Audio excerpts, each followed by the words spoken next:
G'day guys and welcome to Primal Waters. Today we're going to do part 3 of monster shark locations. The first two parts were focused on Australia. Today we're going to have a look at South Africa and the legend of Submarine and have a look at that location as well. Make sure you go check out my other videos as well. I think part 1 about mega sharks in Western Australia kind of connects with what I'm going to be talking about today in South Africa. So we all know about the legend of Submarine. This is a great white shark that probably about 30 to 40 years ago used to stalk the waters of False Bay, which is the lower part of Africa in South Africa. Here it is here. We all know the famous Seal Island and where they cage dive for great whites. Now, Submarine was a great white shark that fishermen would say was around about 22 to 30 feet in length. This was during the early 1970s and early 90s that this story of this shark. Now, we've seen the documentaries that Discovery put out there, the Shark of Darkness and stuff like that. We all know they're fake. I still like watching those Discovery ones. They're quite entertaining, but everyone should know that those documentaries are fake. They did that for entertainment purposes during Shark Week, which really hurt Discovery in Shark Week. I think they've gone away with doing documentaries like that, which is good. Still talk about legends of these type of sharks. That's still interesting. That's why I do it for this channel, because people are interested in stories and legends of giant great whites. Like I believe that these sharks are out there, but they're still fascinating. So if Discovery just got away with the fake documentary, but talked about legends and stuff and in search of and stuff, that'd be a lot better. But now Submarine is a shark that terrorized fishermen in the early 70s to 90s. Now there is an actual interview by a fisherman, which I will link in the Discovery in the description channel down below. I guess that's probably the best encounter story that you're going to actually watch. I'll leave it up to you guys if you believe it or not, but the interview was done by a guy who runs a YouTube channel called White Shark Videos. Now that guy, he does fantastic videos on great whites, and I don't think he would put anything up there that he thought would be fake. So I'll link that in the description bar down below to go watch it out. It's quite a fascinating story. But just looking at False Bay here, it's massive. I didn't believe how big it was actually. So a lot of beaches along there as well, and just to see how close Seal Island is to all these beaches here. I assume they're all major cities along here that everyone swims and surfs. That's probably why they've got a very high shark incident count in South Africa, especially having Seal Island so close. At least in South Australia, where Neptune Island is actually quite far away from any beaches that people swim at. Probably a little bit close to where surfers are, but it's still out of the way, but just to have it so close. Yeah, so like I said, go watch that interview that's on White Shark Videos, and the link will be down below. The Submarine Discovery Channel documentaries are fake, we know that. I still enjoy watching them. But Submarine is quite an interesting shark as well, and it kind of connects in with my part 1 of Australian large shark sightings locations.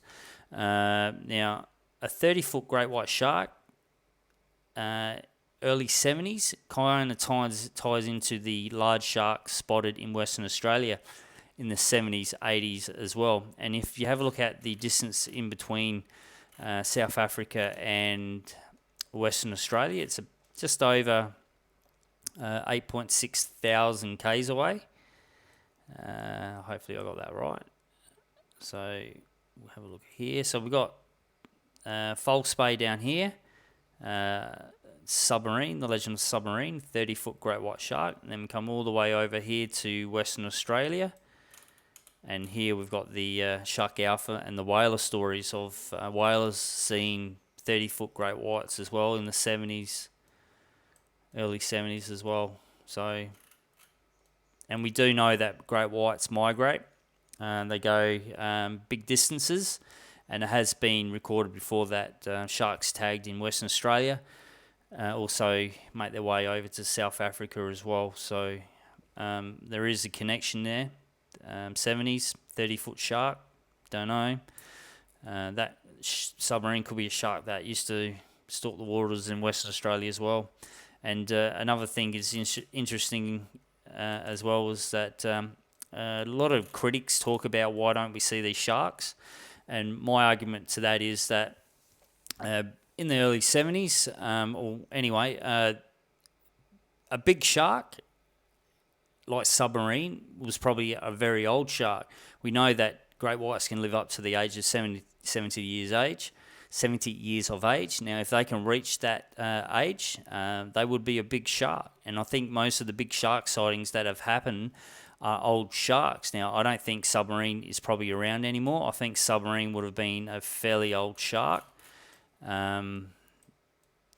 we can get back there, I think Submarine was an old shark, and I don't think that Submarine's around today.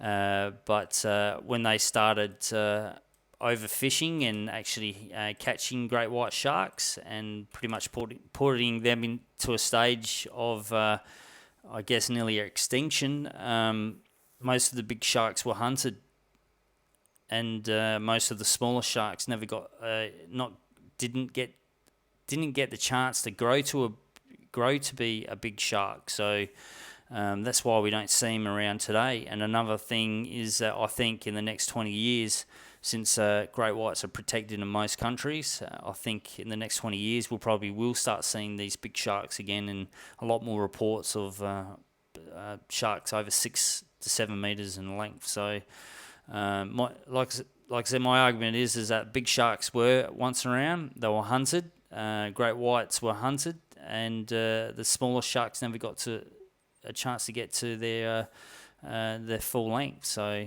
there you go. And then you have a look at these islands that are dotted in between South Africa and Western Australia. I assume that most of these islands here would have populations of seals or sea lions that are on these islands. Maybe these big sharks patrol these islands here, and maybe every now and then they might make their way to a mainland or something like that. But there's tons of islands dotted between South Africa and Western Australia that have no populations of people on there, and these sharks could patrol these waters. So it's just, this is something that I like talking about, the possibilities. I know a lot of some people are critical about it, but look, have a look. The ocean's a big place. We can't think that we know everything that is out there. We can't. So, but there you go, guys. That's it for this video. Hopefully I haven't rambled on too long, but I just wanted to share that with you. There's not a lot on South Africa's submarine, but I hope that interview. Hopefully, the interview with the witness to Submarine is quite interesting for you. So, but there. All right, guys, that's it for this video. Thank you for tuning in. Drop a comment down below, hit that like button, share this video, and if you're new to this channel, please subscribe. Thank you, and I'll see you in the next video.